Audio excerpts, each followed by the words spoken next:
Queremos darle la bienvenida a todos nuestros oyentes a Después del Muro. Mi nombre es Ramirones Juan y mi compañero es Xavier Ocol. Hoy tenemos la oportunidad y el honor de recibir acá a Diego Rodríguez, a.k.a. Deco, diseñador, grafitero, ilustrador, director de arte, un cinetista en proceso.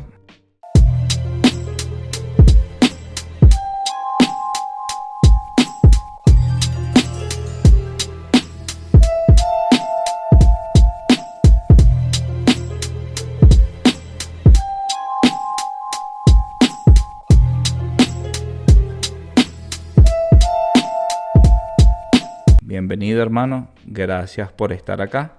Ok. Entonces, cuéntanos cómo fue esa primera aproximación contigo y el graffiti. Mira, yo empecé por ahí como en el 2001, 2002. Yo recuerdo que muy involucrado en la escena callejera desde que empecé a patinar, a hacer skateboarding. Yo empecé patinando en San Bernardino, después patiné por los Samanes, me mudé por ahí por la Urbina y conocí un montón de gente que de hecho la están partiendo por ahí en Argentina también. Están un poco de panas ahí con la misma revista de 7 capas en Argentina, por cierto, échenle un ojo. Okay. En aquella época era muy obvio que si estaba interesado en las artes visuales me iba a dar cuenta de lo que estaba pasando en la calle con el tema del graffiti, la gente que estaba tagueando toda la ciudad, y pues para mí eso se formó, digamos, de escuela improvisada ahí mismo, pues patinando. De repente uno veía que había una bomba nueva de alguien y que ven, y este tipo quién es, pues, y de repente lo veías en la otra esquina y te das cuenta que el bicho estaba en toda la ciudad. Y para mí eso se empezó. ¿Eso es más o menos como para qué año? Esto estamos hablando ya por ahí en el 2002, yo diría que 2002 más o menos. Empecé con la misma, ¿no? Yo dije, bueno, pero de qué va, de qué se trata y tal, y porque la gente anda tagueando por allí. Y me acuerdo que empecé a bocetear, pues, como empieza todo el mundo, ¿no? Imaginarse cuál era la pieza que ibas a poner ahí en la pared, y vas probando, pues, tú vas tagueando y dices, coño, eso no me gusta, o de repente te das cuenta que el tag era burda de sonso y te lo cambias y tal, y bueno, la cosa va como creciendo, ¿no? También vas conociendo gente, te vas dando cuenta de cómo es que funciona la vaina, que es que no puedes ir a taguear a cualquier sitio donde te dé la gana y encima de quien te dé la gana, y cómo son las reglas, pues. Ok, Diego. Y en esas mismas aproximaciones con el graffiti, que ya conoces los códigos y todo eso, tuviste que seleccionar un AK, ¿verdad? ¿Nos podrías hablar un poquito de tu AK, qué significaba? O sea, lo que tú nos contabas que sonó un poquito, y después tuviste que tomar esa decisión de seguir por el diseño. Síguenos ampliando un poquito ese tema. Claro, mira, el AK mío terminó siendo Deco, DSO, y era más que nada una decisión, o fue más que nada una decisión estética, más que una decisión muy racional o conceptual.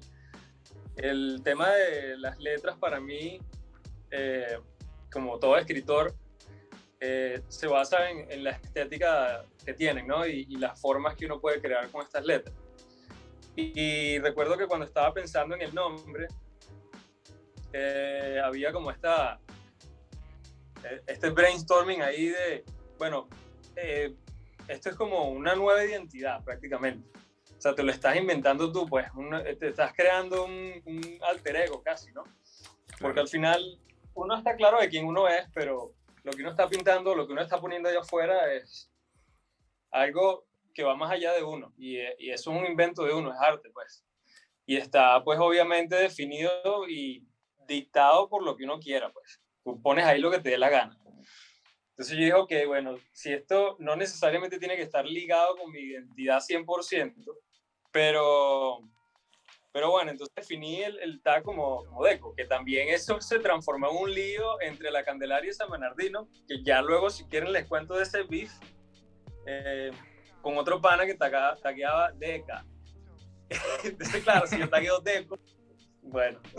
Claro.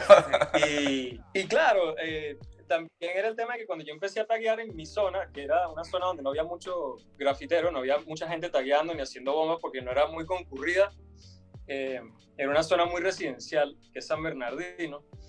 eh, hubo gente que veía el tag y pensaba que se trataba del pana de la Candelaria que tagueaba Deca. Pero bueno, ¿y qué más? ¿Cuál era la segunda parte de la pregunta? ¿Qué influencias tuviste a nivel gráfico? Claro, mira, recuerdo que en mi zona había un chamo que se convirtió en un pana mío, que era un muchacho que estaba metido en el inframundo de los barrios de San Bernardino. No era muy artista, que se diga, o sea, no tenía mucho talento y tampoco mucho interés en la expresión artística, pero estaba bien conectado. Y él tagueaba Winchester, tagueaba él. Y luego de él empecé a conocer otra gente, pero en mi periferia, y bueno, obviamente el resto, los que uno ve por ahí siempre, pues en aquella época los que uno veía. Las cosas que veías en la calle, los primeros grafitis que te encontraste por ahí, pero también por dónde te llegaba la información, por dónde encontrabas que si los marcadores, por dónde encontrabas las tapas, por dónde te llegaba todo eso. Claro, mira, por ahí había una página web internacional que se llama Art Crimes, y yo por ahí hice un par de pedidos de los caps, de las latas no, porque eran carísimas, bueno, en aquel momento para mí. Las latas yo las compraba, eran EPA, me acuerdo, las Aerocolor, que se chorreaban burda. No sé si habrán mejorado ahora, pero en aquel entonces no eran tan buenas. Información así de la movida como tal, me acuerdo que estaba de lascalles.com, y por ahí habían varios blogs, me acuerdo si estaba MySpace. Me acuerdo que hubo una época donde estaba el MySpace así en boga, que bueno, todo el mundo estaba metido ahí. Y fue por ahí donde yo empecé también a darme cuenta de los artistas internacionales. Estaba el Does de Love Letters, que para mí es el king ahorita, sí, todavía, pues con el estilo muy demasiado bien desarrollado. Ya vemos que en ese momento pues te tocó pintar con latas malas, latas regulares, lo que se conseguía. Y me imagino que cuando lograste comprar este spray para graffiti como tal fue un antes y un después. Coño, por fin. Claro, Era jodido. por supuesto. ¿Y te acuerdas cuál fue la primera pieza que pegaste? El primer graffiti que dijiste, wow, esto es graffiti. Sí, güey, fue horrible. O sea, fue una bomba así toda choreta que, o sea, la lancé porque me acuerdo que la hice cerca de mi casa. Por mi casa, yo no sé si ustedes conocen San Bernardino, pero viene siendo como una ciudad, como una Caracas chiquita. Y se mueve todo, pues, desde lo legal hasta lo ilegal. O sea, uno puede llegar a pasar de una zona peligrosa, zona roja, a una zona tranquila y normal ahí, hasta con caseta de vigilancia y tal, en una cuadra. Y yo me acuerdo que en San Bernardino yo sabía exactamente por dónde pasar, pues. Y me acuerdo que me fui por una calle segura, así, igual estaba súper... Aquí se pueden decir groserías, ¿no? Yo puedo decir groserías. Sí. Creo que he dicho ya como 3. Ok. Llegué así a la calle y yo estaba todo cagado, pero una residencia así, con reja y vaina, todo normal, y yo todo cagado y tal. Y nada, le hice ahí todo tembloroso y decía Deco.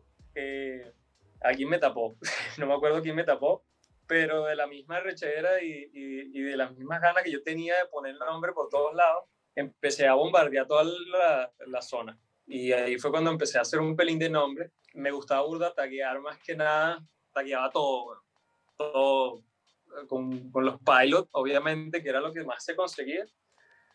Los metrobuses los tenía a monte por todos lados, las ventanas, por detrás, en los asientos. Las camioneticas sí no me gustaba taguearlas porque eran como, o sea, eran como de los conductores que uno conoce, y además las cuidaban ellos, pues, no es que eran tan del gobierno ni nada. Y eso era un beta, ¿no? O sea, cuando uno se daba cuenta que uno tagueaba algo que no es de uno. ¿Te pegaba ese remordimiento de conciencia cuando tagueabas algo que después te das cuenta, oye, esto le costó esfuerzo a alguien, algo así? Claro. Mira, me acuerdo que estábamos bombardeando la zona de Bellas Artes, yo y mi primo, y ya esto fue más avanzado, pues. Yo creo que en el 2006, por ahí, nos paró la policía, y como siempre, andábamos por ahí con una caleta por si acaso nos paran, porque ellos siempre piden para el refresco. Entonces, nosotros llegamos es donde está la Torre de David, donde está el Provincial, el Mercantil y todos esos bancos. Okay. Bueno. Eran como las 3 de la mañana, porque mi primo y yo nos dimos cuenta que a esa hora las latas no despiertan a nadie, porque todo el mundo está rendido. Y dijimos, bueno, vamos a empezar a salir por ahí como las 3 y tal. Y nos pararon los pacos, ya tuvimos toda la plata que teníamos. En vez de confiscarnos las latas y dejarnos aquí presos, yo les voy a hacer les voy a hacer un mural. Y los bichos se lo pusieron los ojos así, yo así que verga, qué raro. En mi vida me hubiese imaginado que le iba a gustar que le propusiera un mural. Bueno, sí va, pues, ¿qué vas a hacer? No sé qué. Y yo así que, bueno, no sé, me invento algo, me cristaleo algo. Y me dice, bueno, dale pues, déjalo ahí debajo del puente. Y yo, seguro, porque esa vaina es, o sea, es público, pues. Sí, sí. Yo por mí mejor. Lo que hice fue una escena, prácticamente, de lo que sucedió cuando nos agarraron. Y fue un beta, bueno, porque a nosotros nos venían persiguiendo unos vigilantes de una Santa María que estábamos pintando, y mi primo, que corre que jode, se fue así, pero como 100 metros por delante de mí, y cuando yo veo así más o menos entre los matorrales mientras estoy corriendo, veo que un Paco le tira una pistola en la cara, y es cuando lo para, pues. Yo, no, marico, espérate, somos unos carajitos, estamos pintando nada más. Y el Paco y que, ok, pero ¿por qué están corriendo y tal? Y no sé qué. Y fue cuando los que nos venían persiguiendo se cagaron, ¿no? Porque vieron que había unos Pacos con las pistolas afuera y tal. Esa fue la escena que pinté. El Paco apuntándole a la cara a mi primo en la cara así, y los bichos así tripeando. Y que, Real. hola, está brutal, y vaina. Y así que, bueno, ok. Eso es lo que más nos gusta, apuntar a la gente en la cara. Pero es lo que dices tú. Y bueno, ¿cómo se llama? Es lo que dices tú, ¿no? Como que tanto remordimiento de conciencia cuando lo que uno hace, cuando uno pinta sobre una propiedad que no es de nadie, y sobre todo cuando pintas algo que tiene algo que ver con tus principios, ¿no? Como que yo realmente cuando pinté ese mural para los Pacos, lo hice con la intención de burlarme de ellos, pues, como que, o sea, esta es la cagada que nos está haciendo a la gente, pues. Nunca me han gustado los Pacos, entonces. No, pero de esas anécdotas con los policías siempre van a ser muy de graffiti.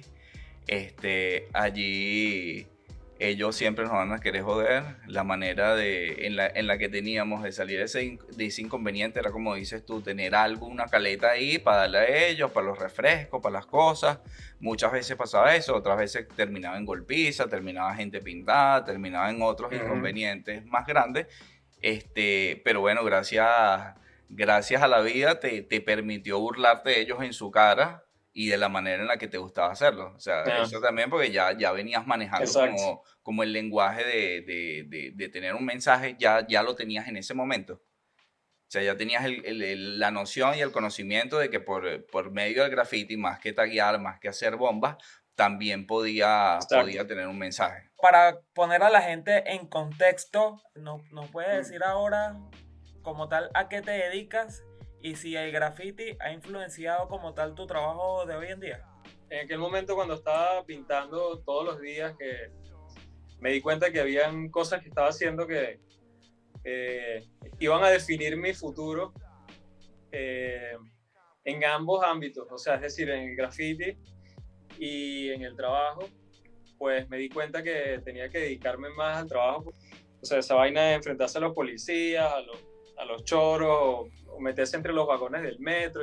Y en el tema del trabajo, me di cuenta que estaba avanzando, ¿no? Estaba escalando posiciones, y me di cuenta que la influencia que yo traía del graffiti estaba permeando ya áreas del diseño que yo no sabía que iba a tocar, ¿no? Como por ejemplo era el tema de la ilustración.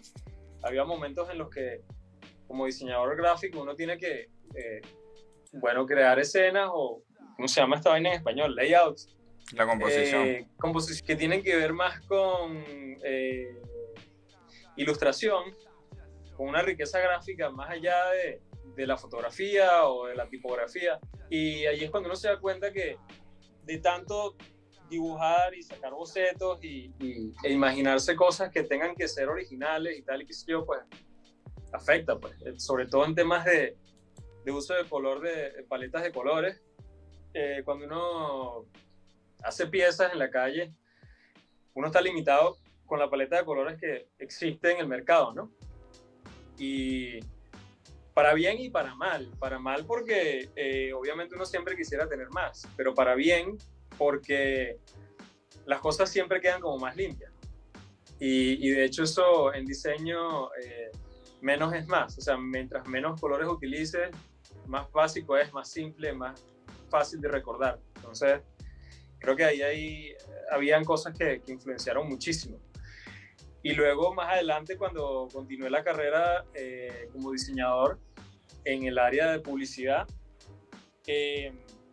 también a nivel conceptual habían cosas que iban más allá de la estética, como por ejemplo el aprendizaje de eso, de lo que tú decías, ¿no? Que ya uno controlaba más el concepto, la idea de lo que uno quiere poner en la pared, y eso que uno está poniendo en la pared tiene una consecuencia, ¿no? Que es lo que tú hablabas de hacer las cosas con un pelo más consciente. Sí. No consciente desde el punto de vista que no, que yo soy buena gente, no, sino consciente de que lo que estoy haciendo De lo que va estás a tener haciendo. una repercusión. Y lo mismo va en publicidad, o sea, tú cuando pones una pieza, un banner, cuando montas una valla publicitaria o estás haciendo un brainstorm para un comercial de televisión o incluso de radio, tú sabes que lo que estás poniendo allá afuera va a tener un impacto. Y lo va a ver otra gente porque existen escritores de graffiti no, yo pinto para mí. Yo pinto porque a mí me gusta pasar y verlo. No, la verdad es que si fuese así, pintaras en un cuaderno. Tú Claro. pintas para que las otras personas Exacto. interactúen. Claro, mira Diego, y toda esta percepción que ya vienes teniendo de tener como que una conciencia un poquito clara de cómo suceden las cosas, sabiendo el impacto que tiene el graffiti en los demás, no tanto en el que lo hace, sino en la sociedad, en el que le pegan un graffiti en su propiedad y todo eso. Eso alimentó un poquito tu visión, tu decisión de estudiar diseño. O sea, de hacer eso que hacías como de una manera, pongámoslo en esta palabra, dañina para ellos, no para nosotros, obviamente. Tú buscabas como darle la vuelta, buscar la función a lo que estabas haciendo. ¿Te diste cuenta de eso mientras, o sea, en los primeros años que estabas desarrollando la disciplina? Sí, tal cual, tal cual. Como lo cuentas, o sea, uno como creativo, al momento en el que uno empieza a taguear la pared,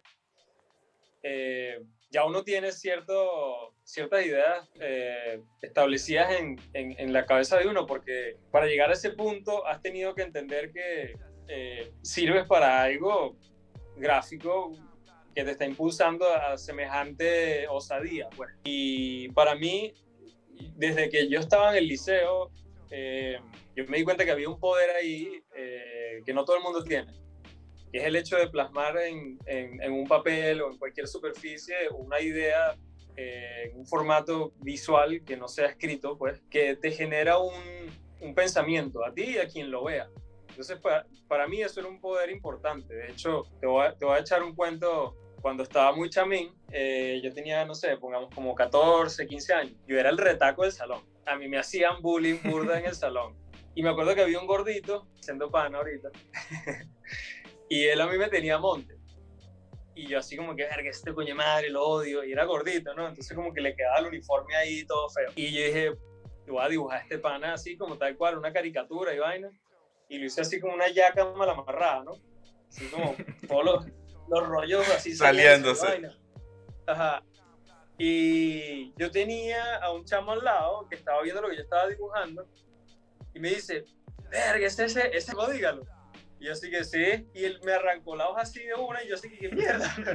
Y se le empezaron a pasar, weón, y yo así que mierda, me jodí, ahora sí, weón, ya me metieron la cabeza en la poseta, me jodí. Y el pana, cuando se dio cuenta que todo el mundo se estaba burlando de él por el dibujo que yo hice, el bicho se quedó así que verga, qué bolas, ¿no? Qué arrecho este carajito. Y ahí fue cuando realmente la gente me tomó un pelín más en serio y empezó a ver que tenía como que valor en la sociedad. Y yo también incluso lo reconocí, ¿no? Yo como que, verga, puedo hacer vainas que a la gente le da rechera, qué recho.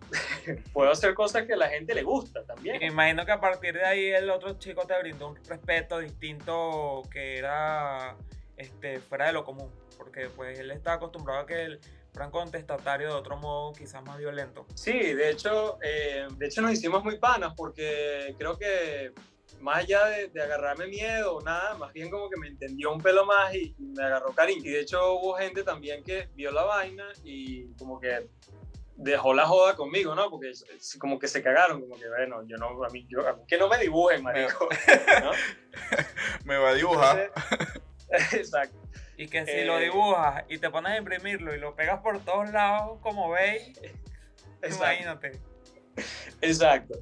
Es la burla, pues, es como ese miedo a que la gente se burle de ti, pues. Entonces, como que vainas de chamito, y cuando empecé a pintar la calle, me di cuenta que ese mismo poder que yo podía tener sobre los demás, pues también lo podía tener de manera pública en el resto en la vida civil, pues. En la calle, pues. Como dices tú, o sea, al principio uno por donde va pasando va tagueando y cuando vas montado en el metrobús, tú ves el tag, ves la bomba y dices, no joder, esa la hice yo, no joder, mi barrio San Bernardino representando y tal. Pero ya después de hacerlo por meses te das cuenta que lo que estás es alimentándote el ego, ¿no? Y como que jodiendo la calle o jodiéndole la pieza al otro pana y es como que aquí hay algo más, ¿no? O sea, para que la gente que nos escucha, que nos esté escuchando ahora sepa y entre en contexto con Diego, él es hoy por hoy un artista que la está haciendo con la trayectoria que tiene y supo mezclar hasta un punto donde él fusionó las cosas que le gustaban, sus pasiones, con las artes gráficas y lo que fue su carrera en el momento. Y pues cuéntanos ya de esa fusión que tiene el diseño con lo que aprendiste ya en Caracas y lo que es Ciudad como tal. Una vez que empecé a definirme como, digamos, un creativo, un profesional de la creatividad, la movida en Caracas también estaba cambiando, ¿no? Estaba surgiendo un concepto de el rap consciente. Me acuerdo que estaba Básico desde Maracay partiéndola y estaba Cancerbero en aquel momento también. Recuerdo que nos empezaron a invitar a toques en Maracay, directamente a mi crew, nos escribían, nos invitaron también a pintar en San Antonio. En San Antonio había una movida de graffiti brutal. Y recuerdo que ahí fue cuando empezó a cambiar la cosa, ¿no? Como que ya no era tan enguerrillado con todo el mundo y no era tanto el beef, sino era más tema de, bueno, ya va, ¿quiénes son estos panas de aquella zona y esta gente de allá quiénes son? Y aunque uno los conocía en la calle, que tú veías los tags por ahí y tal, de repente más bien los querías ver pintando, ¿no? Y era como que, me acuerdo que empezó a haber mucha movida con el tema de la batalla de los gallos. Estaba en el Valle el evento brutal que duró, ¿cómo es que se llamaba? Donde estaban los containers. El Túnel Fuerte. El Túnel Fuerte, claro. Creo que se te pasa y va más o menos a la época. En lo particular, a mí me pasó algo contigo cuando estaba en el liceo, que tú vendías una revista Plátano Verde. Ahí fue donde yo pude ver como que en Venezuela podían pasar cosas como pasaban afuera. Yo estaba como en cuarto, quinto año cuando te compré la segunda edición de la revista. Entonces, me gustaría también que hablaras un poquito qué hacías tú en esos tiempos y cómo enlazabas con todo esto. Empezando también por de qué es la revista, para que la gente que nos escucha sepa. Chamo, esa revista era brutal. Esa revista trataba temas que a veces se perfilaban como un pelo tabú. No tanto por lo controversial, sino porque ninguna otra revista estaba hablando del tema. Habían temas de estilo de vida, habían temas de arte, sobre todo para mí lo que a mí me interesaba era la parte del diseño y la parte creativa de la escena en Venezuela y en Caracas. Habían varias revistas que estaban hablando de música, entre ellas estaba Plátano Verde también. Y en aquella época yo era pelando, ¿no? O sea, yo estaba pelando. Y yo decía, ya va, ¿qué es esta vaina de Plátano Verde? ¿Cómo es esto que uno puede hacer plata con esto? Y bueno, esto era una estrategia de negocio que ellos tenían en la que tú te acercabas a la revista, les comprabas a un precio, casi como un mayorista, unas 20, una cosa así, y tú luego las vendías. Creo que era así más o menos como funcionaba la cosa. Uno como que hacía un 10% del ¿cómo se llama?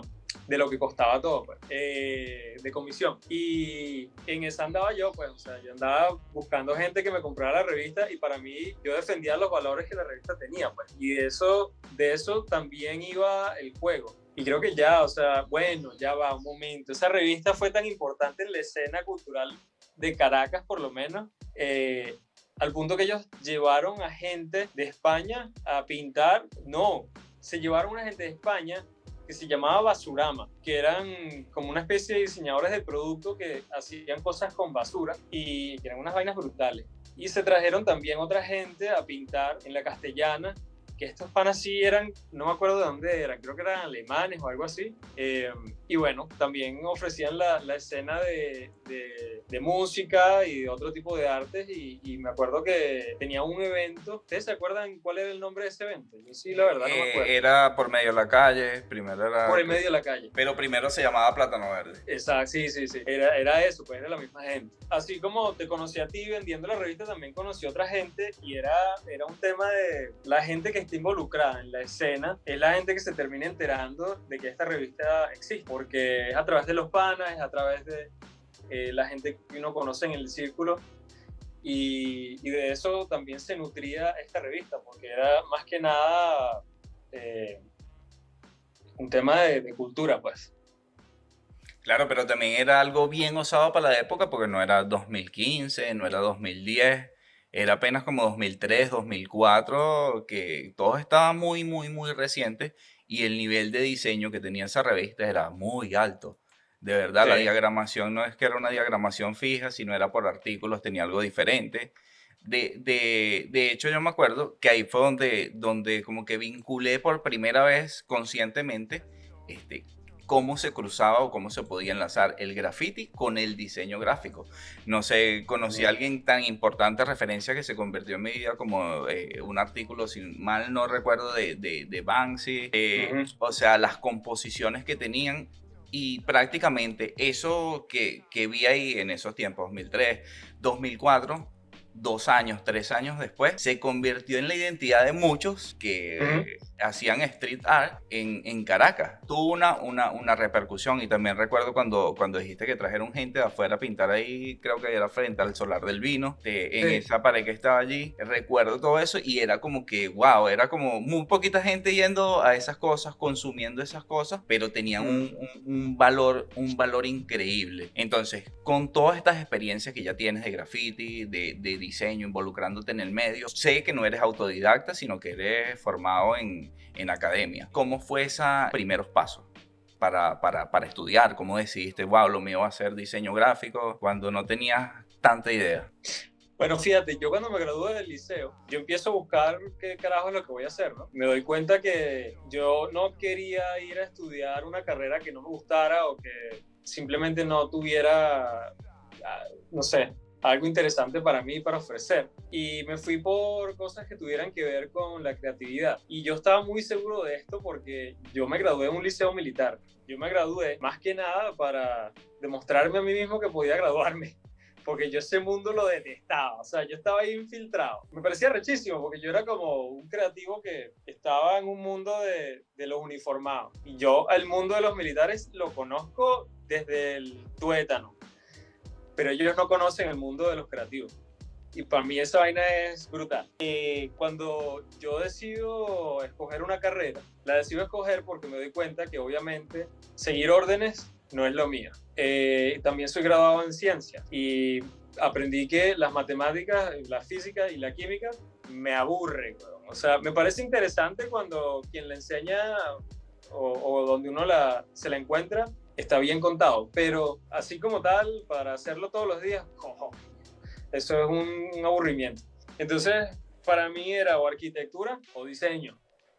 Y recuerdo que en aquel entonces, quizá todavía sigue siendo así, porque en Venezuela hay como también mucho estigma a la carrera de diseño, en aquel momento. Decían que si estudias arquitectura es porque no eres lo suficientemente hombre para estudiar ingeniería o lo suficientemente mujer para estudiar diseño. Así lo decían, pues. Sí, tal cual. Me acuerdo. Pero claro, yo estando ya en contacto con el arte que ya existía, bueno, que en Caracas cuando uno camina por la calle uno se da cuenta, bueno, no sé hoy en día porque tengo muchos años que no voy, Claro. pero cuando yo era muy chamo uno se topaba con los murales de Zapato, de repente te conseguías las piezas de Soto ¿sabes?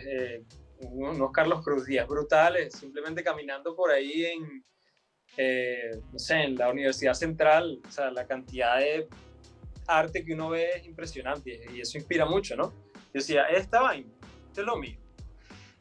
Y cuando empecé a estudiar diseño yo no estaba seguro. De hecho, yo me acuerdo cuando yo escribí, sí me pasé bruto, cuando yo escribí la inscripción para estudiar diseño, uno la tenía que escribir a mano, la carrera. Y yo estaba yo me sentía tan ajeno al mundo del diseño que yo ni siquiera sabía cómo escribir diseño. Y tenía una ortografía de mierda, porque tenía como 6 meses o algo así que no escribía nada. Y yo escribí diseño con C, imagínate, me acuerdo así todo que, o sea, yo escribí diseño con C, qué bola y tal. Yo no sabía nada de este mundo al punto que ni siquiera sabía escribir la palabra. Y bueno, estando allí me di cuenta que había una cantidad de gente, grafiteros, impresionante. Me acuerdo que nos llevaban una morena al principio de la carrera con el tema de los colores, con el tema de composición también, concepto. Y creo que también eso influyó, ¿no? Quizás me lo salté un pelo, pero yo creo que estando estudiando diseño, al ver los trabajos de los grafiteros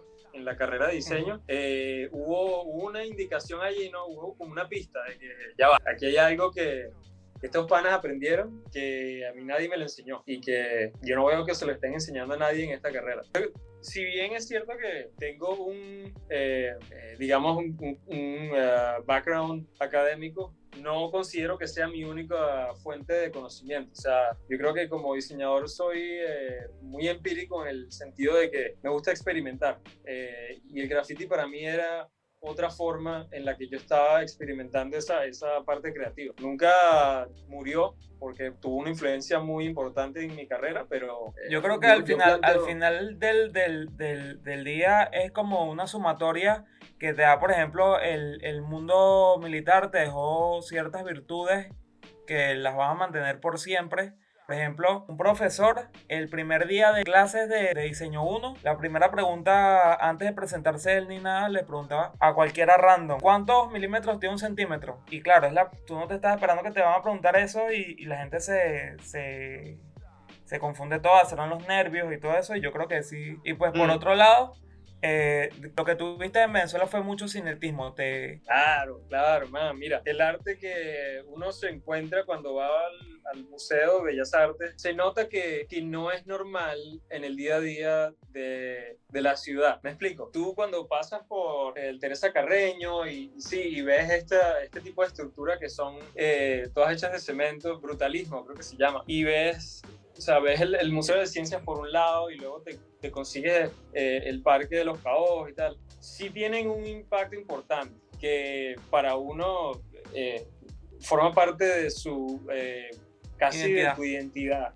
Pero cuando llegas a ver una pieza de Carlos Cruz Díaz o de Soto dentro del museo, tú sabes que a pesar de que esa pieza pertenece a ti como venezolano, o al museo o al sitio donde está puesta, tú sabes que esa vaina va más allá de lo que tú eres y de lo que en donde está. Por alguna extraña razón, se ve demasiado arrecho, ¿no? Entonces, empezando por ahí. Entonces, cuando tú ves ese tipo de cosas, tú dices, ya va, pero este tipo, o sea, esta pieza que es de un venezolano, está al lado de otra escultura de un tipo de afuera, pues. No sé, el gato este de Botero. Y tú dices, ok, entonces este tipo okay, es colombiano y el otro es, no sé, alemán y el otro es tal. Te das cuenta que hay mucho más allá y cuando una pieza que tú sabes que es de Venezuela, que se siente que es algo de nosotros, al nivel de arte internacional de este tipo, tú dices, ya va, aquí hay algo que es mucho más grande que yo y que la gente que yo represento. Y para mí, digamos que estando en donde estoy hoy en día, hay una especie de regresión en mi estudio y en mi experimentación actual como artista, se puede decir, porque yo no sé si esta vaina se llamaría diseño, y es porque justamente me hace falta, ¿no? Me hace falta Venezuela, me hace falta eso de lo que estamos hablando, esa época cuando estaba la cultura del diseño y del arte y de la cultura en general, estaba como en efervescencia. Pues. Y sí, o sea, hay mucha influencia de Carlos Cruz Díaz, del cinetismo, del love art. No sé cuánto va a durar eso en mi trabajo actual. Lo que sí sé es que no es nuevo. Yo desde hace tiempo lo he estado haciendo, lo que pasa es que uno no lo muestra por X o Y, pero tengo un montón de vainas por ahí que a veces digo, bueno, ¿será que muestro esto? Pero... Ok, en la actualidad entonces tu proyecto artístico se va a tus referencias de Venezuela, lo que es el cinetismo, lo que es Carlos Cruz Diez, Soto, o sea, todos los referentes que tenemos, que, o sea, tenemos muchos, no solo dos, pues, No, y claro. eso es interesante, y con el trabajo que seguramente estás, o sea, hacia donde estás enfocando tu trabajo, vamos a tener otro cinetista a futuro, Pronto. pues si no es que ya lo tenemos en desarrollo. Entonces, con todo eso, por ahí va tu trabajo artístico, pero tu trabajo profesional como diseñador gráfico, como director de arte en este caso, ¿en dónde está ubicado ahorita? Porque yo a veces no sé hacer algo, pero me lo tripeo simplemente porque me gusta y bueno, vamos a probar a ver qué pasa y queda una vaina brutal. Y a veces hasta me sorprendo y es justamente esa misma sorpresa de haber creado algo brutal, al menos para mí, que no había hecho antes, lo que me impulsa, ¿no? Y cuando hoy en día me doy cuenta de la historia de cosas que yo he venido haciendo, una casi no tiene nada que ver con la otra. O sea, es casi que tú ves una pieza mía de hoy para un cliente hecha, no sé, puede ser por una página web, una marca, una identidad visual, lo que sea, y de hace 2 semanas para un post de otro cliente, de otra vaina, y una cosa no tiene nada que ver con la otra. Y es esa flexibilidad lo que me ha permitido estar en donde estoy como creativo. Pues. Y digamos que otra razón, más allá de la personal, de por qué no tengo un estilo en particular, es porque yo siento que el diseño obviamente no es arte y se le debe a un cliente y a ese interés de ese cliente, ¿no? Si el cliente, por ejemplo, es Power Horse, una bebida energética, ellos tienen un estilo, ¿no? Tienen una personalidad como marca y como tal hay que representarla visualmente. Ahora, si estás trabajando con otra marca como podría ser, no sé, Pepito Pérez que vende cholas, coño, esa marca que vende cholas también tiene su personalidad que no tiene nada que ver con la otra y por ende el trabajo que tú haces tiene que ayudar a ese negocio a lograr lo que tenga que lograr, ya sea vender más, darse a conocer más, crear consistencia en el mensaje que están poniendo o lo que sea, para lo que sea que te hayan contratado, ¿no? Claro, o sea que eres full creyente de la función, ¿ok? Y las formas para darle personalidad a las cosas lo ves más en tu parte artística. O sea, como diseñador eres muy abierto y como artista sí buscas como eso, el estilo, la vertiente, por decirlo así. O sea, ahorita tienes la línea del cinetismo y por ahí te vas. Como artista depende, como diseñador depende de lo que necesite la marca. Exacto, exactamente. A ver, eso no quiere decir que una cosa no se nutra de la otra, ¿no? Claro. Por ejemplo, hace poco estuve trabajando con una quinta, una casa así de 2 pisos gigante que tiene como 12 cuartos y realmente es una tienda de surf. Acá en donde yo estoy, que es Dubái. Y ellos tienen un cafetín abajo, tienen una tienda donde están las tablas de surf, donde están los shorts, las camisetas y vainas. Y en la parte de arriba tienen otra sección donde hay otras marcas. Y un día me estaba tomando un café allí y yo le digo al pana, mira, ¿y si pintamos todo esto así por joder? Me dice, sí va. Y yo, verga, me salió un negocio ahí de la nada. Y el tipo me dice, ¿qué tienes en mente? Y yo, bueno, déjame, me lo pienso y te traigo una propuesta. Y la propuesta que le hice para una de las marcas tiene mucho que ver con el trabajo que estoy haciendo hoy en día. Y si bien fue una pieza que la hice para una marca, tiene mucho de lo que estaba haciendo como artista. Y eso rara vez me pasa. De hecho, no recuerdo en algún momento que me haya pasado en este momento, pero eso casi nunca pasa. Y es raro. Ok. Y esa pieza está brutal, hermano. Yo la vi, o sea, viene en eso que tú dices el cinetismo, también tiene la ilustración, ahí el surfista y tal, con una Ajá. perspectiva, se ve la unión de todo eso, y eso es a brochita, mano, pues. Eso fue a mano. Hay gente, de hecho tengo un pana, no voy a decir el nombre, pero él asumió que yo lo hice con sticker de vinilo, ¿no? Tú pegas la vaina con una máscara a lo Banksy y pintas y chao. Claro, Eh, y claro, ha podido ser mucho más beneficioso para mí hacerlo así, porque ha podido salir más rápido, más perfecto.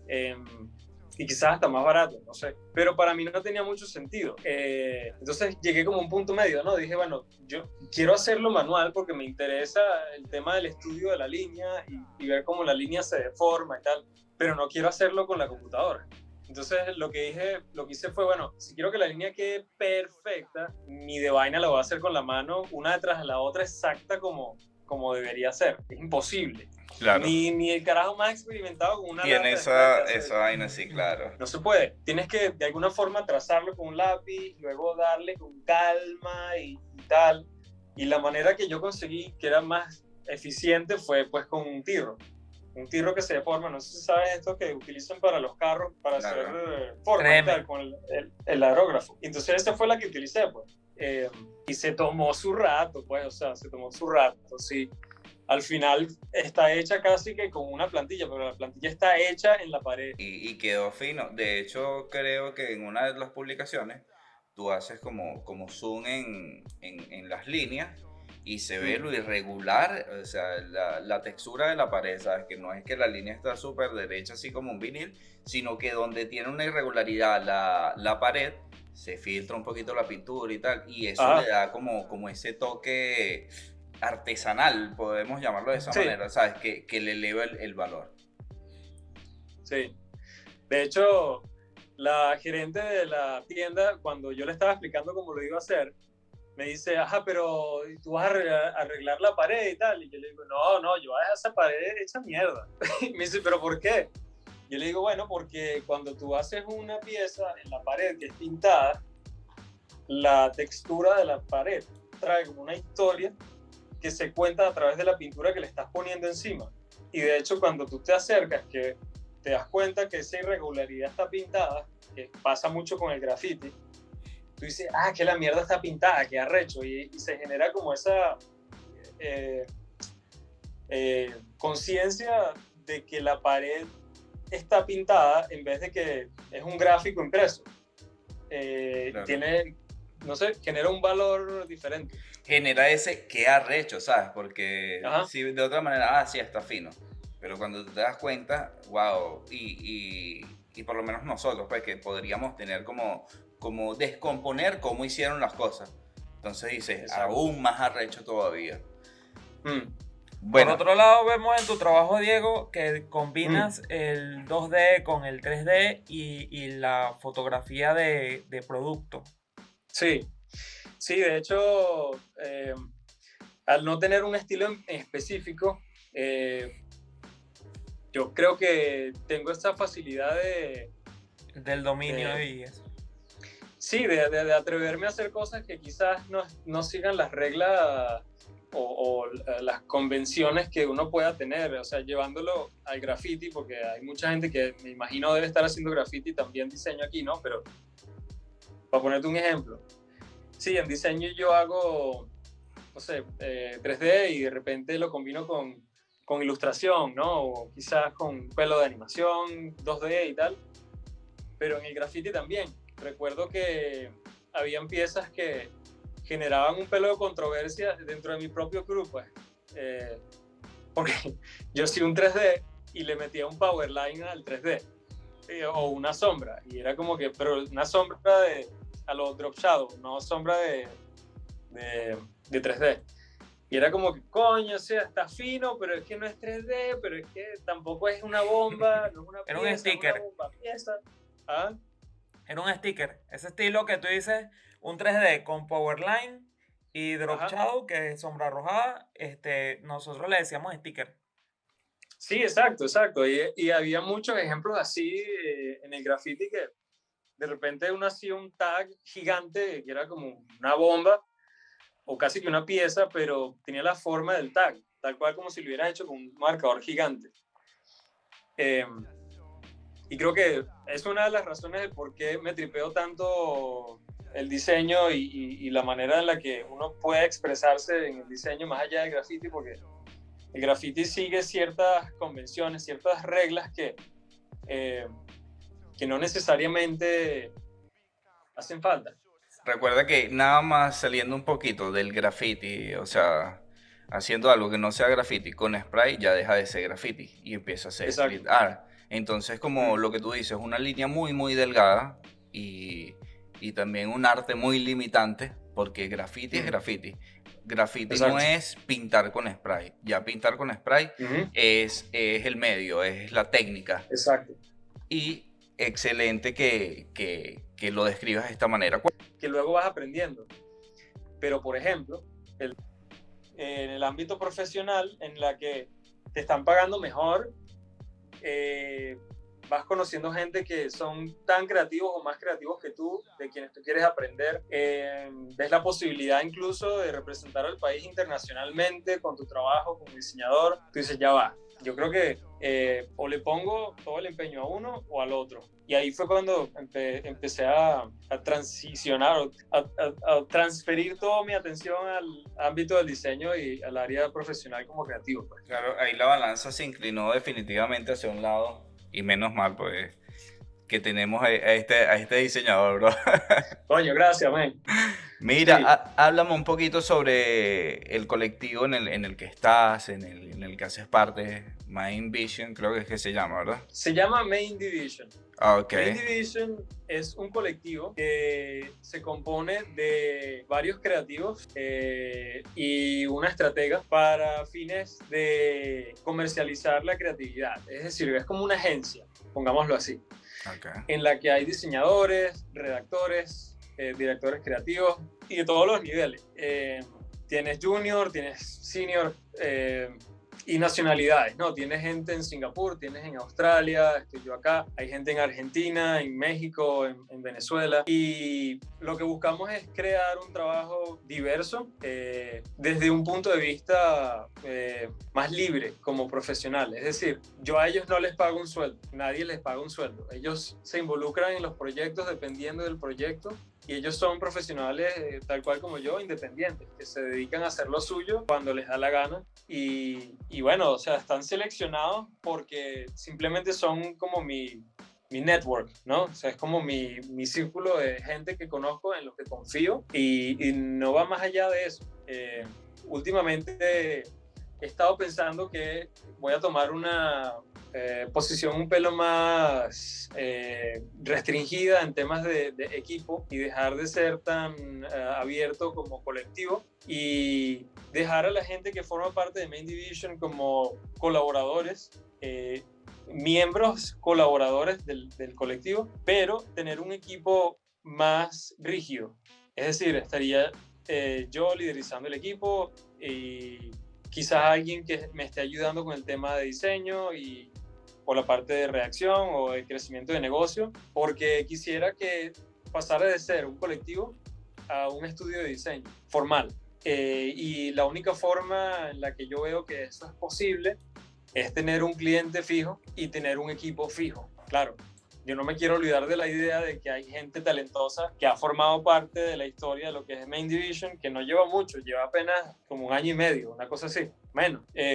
Y bueno, es eso, o sea, eso es lo que es Main Division. Pero y sigue habiendo, percibo yo, la lógica del crew de graffiti, ¿sabes? Eso del colectivo, porque no es tanto, o sea, tú quieres llevarlo al siguiente paso, que es como venderlo como agencia, pero de la manera que funciona como crew de graffiti. Este es el bueno en 3D, este es el bueno en realismo, este es el bueno en piezas, Exacto. este es el bueno en no sé qué, y cuando salimos a pintar todos juntos, bueno, la partimos en un gran muro. Eso Tal cual. eso está brutal, hermano. Y con todas estas experiencias, ¿qué es lo más positivo, la experiencia más grata, la que te ha llenado más, te ha catapultado un poquito más adelante que has tenido en tu carrera? Wow, yo he tenido muchas oportunidades y muchas situaciones como profesional en las que yo digo qué suerte tuve de estar en ese sitio o en ese momento. Y son varios, man. Son contados con una mano, pero son varios. Yo diría que el último que me ha sorprendido y que yo creo que ha sido como el más importante hasta ahora, es el menos gratificante, pero es el más sorpresivo. Y es el hecho de que como creativo o como diseñador uno no necesita trabajar con una empresa. Uno puede ser independiente. Uno puede vivir como freelancer si quiere. Y no solamente eso, sino que tú puedes trabajar como y con quien te dé la gana. Esa ha sido mi, digamos, mi Filosofía momento también. más grato. ¿Cómo? Y la libertad que te brinda. Y a nivel de Exacto. filosofía también. Eres dueño de tu tiempo, todo eso. Y sabemos pues que también no todo es bueno. Sabemos que para Uh-huh. llegar a donde estás y el recorrido que has tenido, también puedes pasar por momentos difíciles, también por el tema migratorio y todo eso. Quisiera que nos comentaras un poquito también de qué has pasado para llegar ahí. Man, mira, o sea, uno pasa roncha, men. O sea, hay cosas que la gente no sabe porque uno no las dice y la gente se cree que, no sé, Ve que solamente la uno... punta del iceberg. Exacto, o sea, sí, porque también eso como que es culpa de uno, ¿no? Porque uno también ha sido víctima de esa curaduría de la vida perfecta que uno tiene y que uno muestra en redes sociales y tú nada más que pones lo bonito, pues a eso es a lo que me refiero. Nadie habla de las cagadas, nadie habla de las ronchas que pasa, y son momentos duros, pues, sobre todo como inmigrante. Yo creo que a ver, yo me fui de Venezuela porque recuerdo que en algún momento de mi carrera yo tuve la oportunidad de representar a Venezuela en Cannes como Young Lion. No sé si ustedes están familiarizados con el evento. No. Ok, Bueno, Cannes, ¿para qué año más o menos? esto fue el 2011. Okay. Cannes es un festival de creatividad internacional que se celebra en la ciudad de Cannes, en Francia. Igual donde se celebra el festival de cine y que casualmente, una semana antes del festival de publicidad, que es el de Cannes que estoy hablando, también se celebra el festival de cine porno. Y lo digo porque me acuerdo que cuando yo fui, habían un montón de pósters del festival. Pero bueno, yo tuve la oportunidad de ir para allá con Julián Guarín en el 2011 porque ganamos en Venezuela un concurso que se llama Young Lions, que se hace en todos los países y son duplas. No sé cómo será hoy en día exactamente, pero en aquel momento era un redactor y un director de arte escogidos por la agencia para representar al país. Y eso se hace a través de la Federación de FEBAP. ¿El festival dura cuántos días, perdón? Chamo, creo que dura una semana, 2 semanas. Ok. No sé. Y bueno, fuimos allá a participar y te dan un brief y tú tienes que sacar una idea en 48 horas, desde bajarla, escribirla hasta ejecutarla. Y estando allá, bueno, ganamos medalla de plata y vaina, segundo lugar a nivel mundial en la categoría de cyber y tal. Y esa oportunidad para mí, o sea, fue brutal porque obviamente ganamos y no sé qué, pero yo llegué a ver el mundo, pues. Yo llegué a ver Francia, yo llegué a pasearme por París y yo dije, ya va, weón, esta vaina, esto es el mundo. O sea, esto es lo que hay fuera de Venezuela, yo tengo que ver más. Cuando yo regreso a Venezuela, yo continúo mi carrera, continúo echándole pichón ahí y tal, pero mi meta se transformó en crecer en Venezuela como profesional a, ok, yo quiero viajar, yo quiero hacer algo. Y ahí empecé a ahorrar y yo no tenía idea de qué iba a hacer, pero terminé, vendí una moto, una Vespa, súper escoñetada, pero me ayudó. Ahorré toda la plata que pude y me fui a estudiar a Barcelona. Y estando en Barcelona, pues me conseguí con que ser turista es una cosa y ser inmigrante es otra.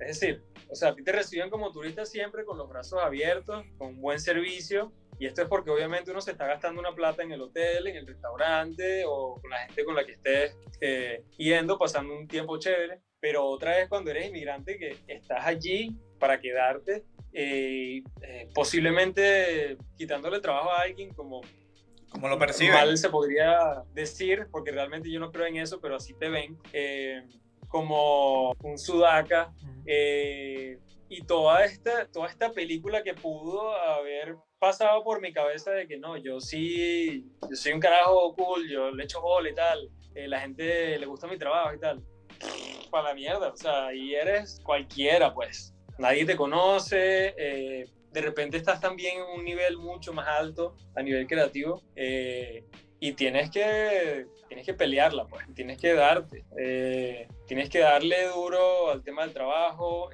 pasas hambre de vez en cuando porque a lo mejor no tienes plata, bueno, te hace falta la gente, la familia. Toda mi familia está regada por todo el planeta. O sea, mi hermano está en Argentina, tengo otro hermano en Londres, mi mamá está en Miami, mi prima en Madrid, yo estoy acá. No, un pedo. Pero bueno, en fin, el hecho es que es duro.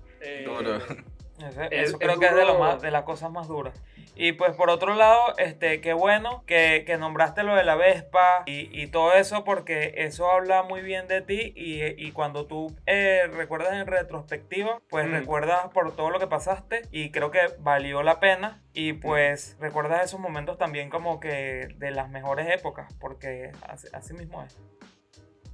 Sí, tal cual. Hay momentos que uno recuerda que definitivamente te ponen los pies sobre la tierra, ¿no? Hay veces que independientemente del éxito que uno tenga o de los tropiezos que uno tenga, cuando te das cuenta de ciertos momentos de tu vida que le pusiste tanto empeño para lograr algo, uno se da cuenta que como que vale la pena, ¿no? Yo creo que son las cosas que forjan también tu carácter. Sí. Y yo creo que ya sabiendo todo esto que nos has venido contando, sabemos pues que ahorita los diseñadores no tienen, digámoslo así, los creadores de contenido mucha exposición en lo que es las redes sociales y como muestran todo, ahorita las redes sociales exigen más que muestres más de tu lado humano. Claro, mira, lo que ustedes están haciendo es algo que creo que ya es inevitable. Empecemos por ahí, es decir, estamos viviendo en un tiempo en el que nos tocó ser digitales o tener unas vidas más conectadas con el mundo digital por el tema de la pandemia, pues porque así son las cosas ahora. Pero no todo el mundo se adapta y no todo el mundo tiene esa iniciativa. Yo creo que lo que ustedes están haciendo ahorita me hace acordar un pelo a esa época en la que se estaba como cuajando ahí, había como una movida nacional del graffiti y de los creativos que estaban como impactando la sociedad y la cultura. Y yo no sé dónde va a terminar esta vaina, pero lo que están haciendo va a tener un impacto. De hecho, lo está teniendo, lo tiene conmigo en este momento y espero que cualquier cosa que yo esté aquí contando también genere recuerdos de alguien que quizás haya pasado por lo mismo o que haya estado conmigo en ese momento. Y genere esa afinidad que nos hace tanta falta a los venezolanos que estamos fuera del país, que no es que nos haga falta el país que existe hoy en día, pero que nos hace falta ese país que recordamos y que dejamos atrás, que ya no existe. Y que tenemos la responsabilidad de terminar de construir. Ramiro. Exacto. Sí, bueno, o sea, porque en lo particular, y la entrevista sé que no se trata de mí, pero en lo particular, el graffiti me dio la llave para abrir una puerta de posibilidades, hermano. Todo lo que yo me encontré después de haber agarrado una lata es increíble porque cambia la perspectiva de lo que podría haber sido mi vida. ¿Qué consejo le darías tú a un chamo de los que están empezando ahorita, que tal vez está en Venezuela y la situación es muy adversa a lo mejor como la tuvimos nosotros? ¿Qué le aconsejas tú a alguien que está empezando y que dice, wow, yo quiero hacer graffiti, yo quiero hacer diseño gráfico, yo quiero hacer algo que esté vinculado a la creatividad o a las artes visuales? Mira, mi consejo es que no se limiten a un tipo de expresión.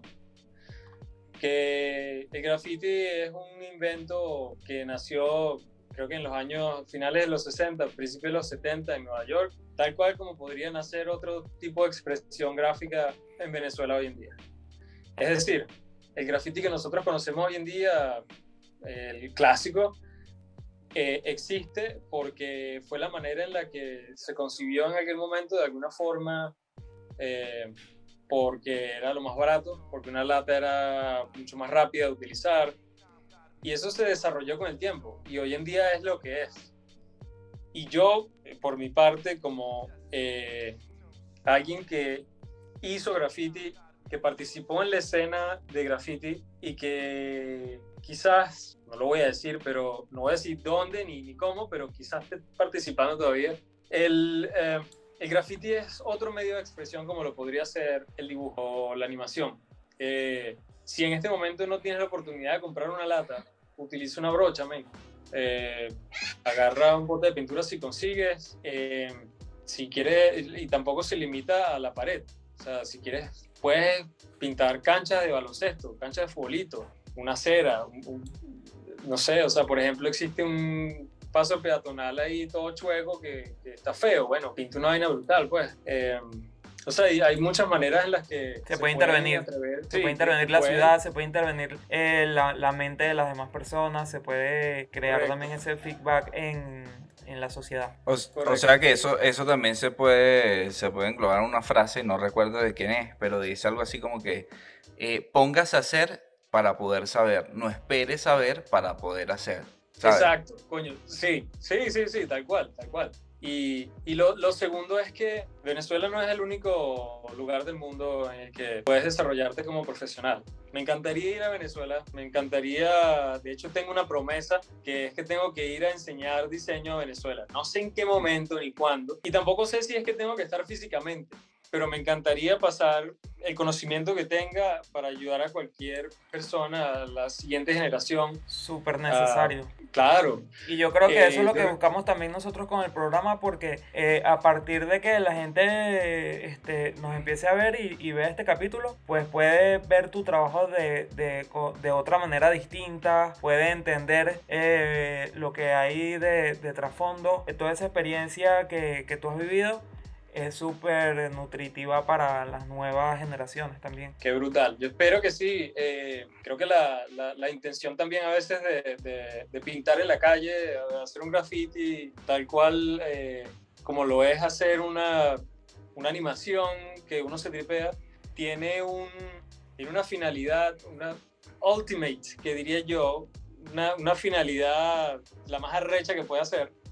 Un logro, que es la siguiente generación lo tome como referencia. Y bueno, o sea, a lo que iba con lo de ir a enseñar a Venezuela era que, bueno, a pesar de que yo sí quiero volver en algún momento y quiero enseñar y no se me olvida de dónde vengo, también les aconsejo que no se queden ahí.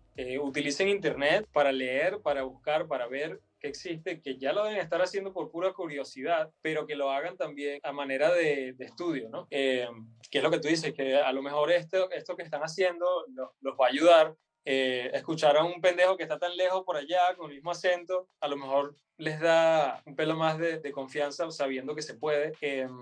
Y es eso, ¿no? Viajen si pueden, y creo que ya. Hay algo que me pasó a mí viendo Los Grandes Maestros y fue entender el amarillo. ¿Sabes? El pigmento amarillo, yo pensé que a mí me quedaba con muchos detalles, muy clarito, etcétera, etcétera, etcétera. Y cuando veo, no sé, a Kandinsky, qué sé yo, a Picasso, vaina, como les quedaba el amarillo. El problema era el amarillo, no soy yo. Entonces como que el entendimiento cercano a eso, porque en el libro tú no notas ese tipo de cosas. Documentense, yo creo que el diseño en parte eso nos da porque, o sea, el diseño es infinito para mí, tanto en su aplicación como en su investigación, en su búsqueda, porque si todo es diseño, entonces no puedes saberlo todo, y para saberlo todo, bueno, tienes que investigar hasta el día que te mueras. Entonces tú no sabes si todo lo que tú sabes es lo que hay y nunca lo vas a saber. Entonces eso es lo interesante que nos permite esto acá. Hermano, indagando un poquito más en tu parte humana, ¿cuál es la diferencia para Diego entre un viernes hace 15 años y un viernes hoy en día? Chamo, yo perdía tiempo, pana. Uno, o sea, a pesar de que uno soñaba, yo creo que uno soñaba más porque existía una posibilidad más amplia, porque uno no tenía quizás el camino tan definido. También uno se tomaba las cosas como más a la ligera quizás, y que andaba yo grafiteando por la vida, pero sin mucha conciencia de lo que estaba haciendo. sin saber que lo que estaba haciendo en ese momento iba a llevarme lejos. Esas decisiones que uno toma en aquel entonces también generan un impacto a largo plazo. Es algo que hoy en día uno ya más de viejo es como que, bueno, se lo toma más a pecho, no, más en serio, diría yo, no tanto tomárselo a pecho de que, me duele y tal, no, sino que en serio, tomárselo en serio. Cada vez que trazas esa línea, tú sabes que esa línea tiene una intención, tiene un impacto. Y lo sabes porque la línea que hiciste cuando tenías 21 años tiene un impacto hoy en día, cosa que no te pasaba cuando tenías 21 años, ¿no? Eso yo creo que es lo que más me pasa con un viernes, que también era la borrachera que uno se podría pegar en un viernes cuando tenía 21 años. ¿Qué hay para Diego después del muro? Cham. Después del muro hay un millón de muros, man. Y no tienen que ser físicos, no tienen que ser con spray. No hay límite, pues. No hay límite del muro que te consigues cuando te das cuenta que lo que hiciste como grafitero te sirve para el resto de tu vida, pues. El muro se puede ver como un obstáculo.